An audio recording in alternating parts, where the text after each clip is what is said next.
G'day! Here we have a super easy sauce that my kids love to devour when used on chicken or in stir fries. Into a pot we combine soy sauce, mirin,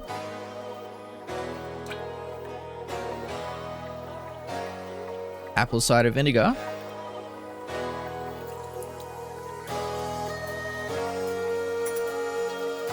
Gochujang,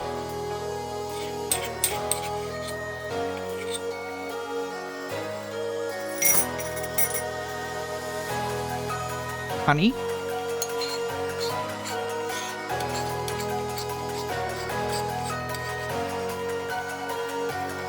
sesame oil,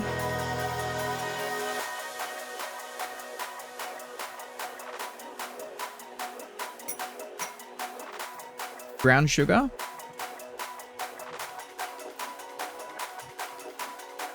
minced garlic and ginger.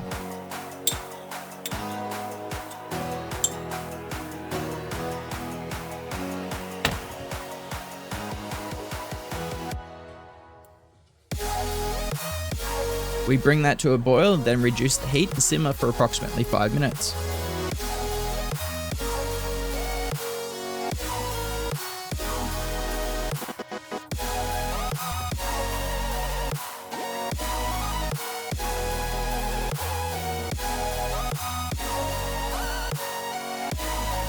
Use straight away or store in an airtight container in the refrigerator or freezer.